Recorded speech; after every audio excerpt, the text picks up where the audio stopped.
Welcome to another episode of Coffee and Whiskey with Ivy. On Saturday morning, I walked into my office and there was this stranger sitting at my desk, fiddling with a computer, and I said to him, "Who are you?" And he said, "Oh, I'm here to do your surveillance of video system, etc., etc." But I said to him, "Why are you alone in my office?"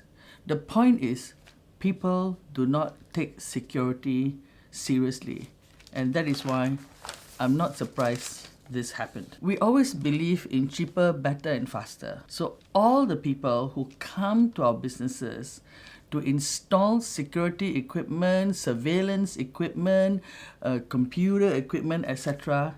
are all cheaper, better and faster. And we have no control over them because many of them are not licensed at all. And many of them are desperados who come to our country to work at slavery charges, and then they will turn around and bite you in your bum. I'm very proud of our Prime Minister. He, like me, is a warrior from the pioneer days, and he says, you know, there's nothing about my medication data that is something to feel great about.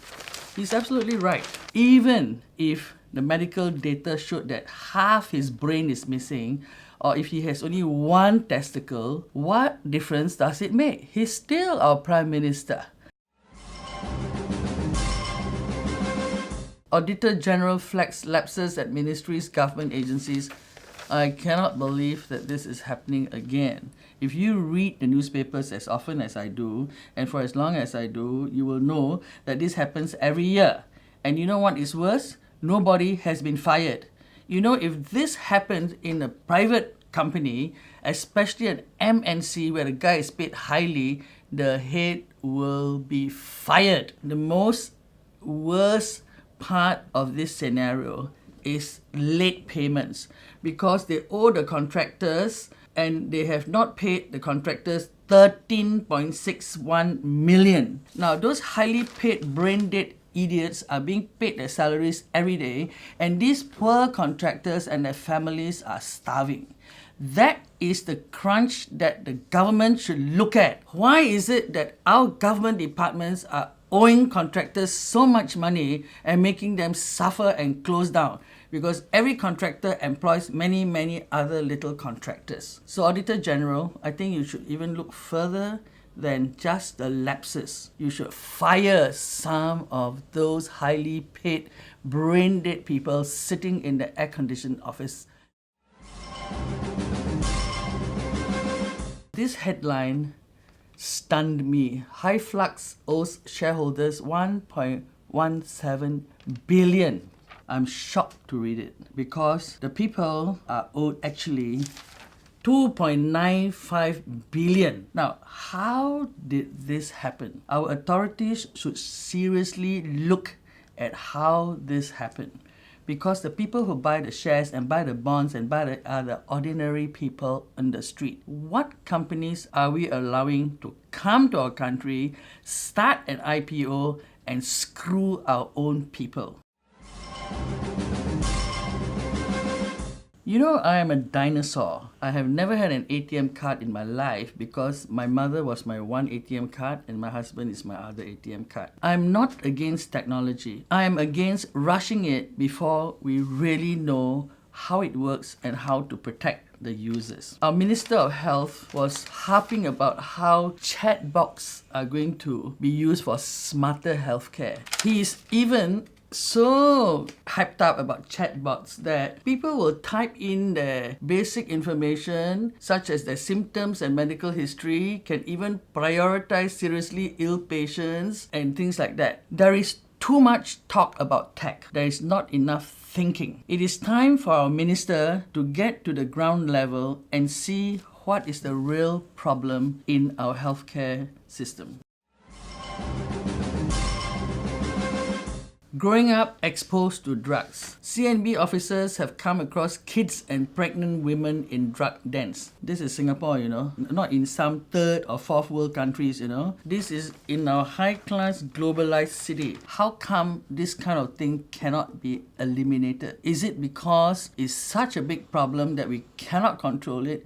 Or is it because we don't have enough political will at the top to get rid of this disease and drug problem in our country?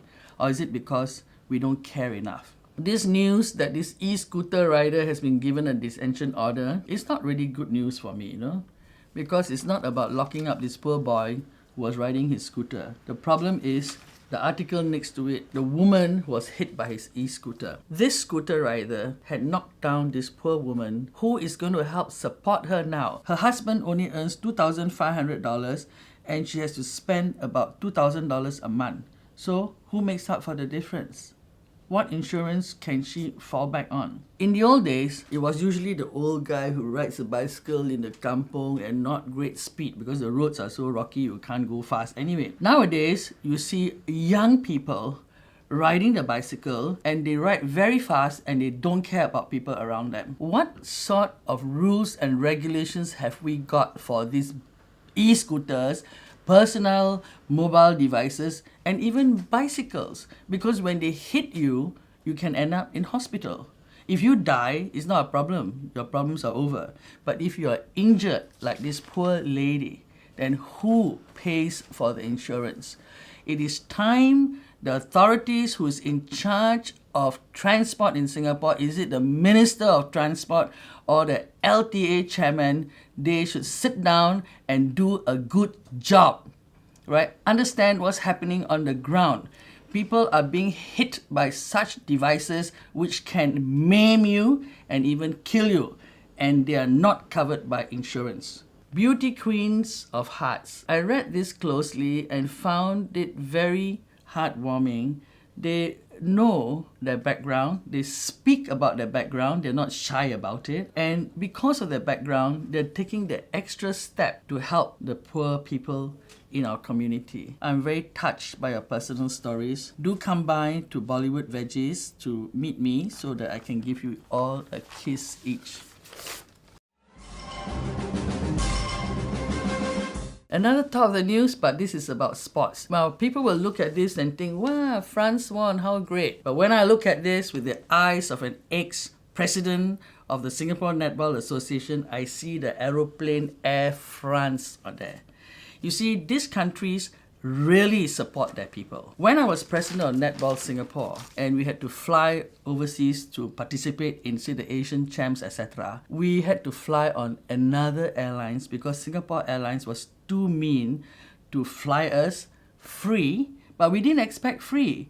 We were prepared to pay what they call the rec rate or something, and yet they wouldn't do it. So for sports to be successful in your country, even your airlines must jump behind it. A group of young, nice girls of different races and strength and diversity. It looks lovely. It reminds me of Netball Singapore. This is not the netball team. This is a basketball team.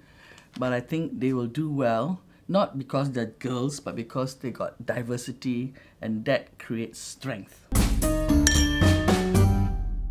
I like to finish my show today on a nice topic. WP Chief addresses grads at NUS commencement. 3 cheers to the NUS people for inviting Pritam Singh to be at the commencement event. Looks like our donkeys in white are now allowing other coloured donkeys to speak at events, which is very good, which means that Singapore, we are progressing well.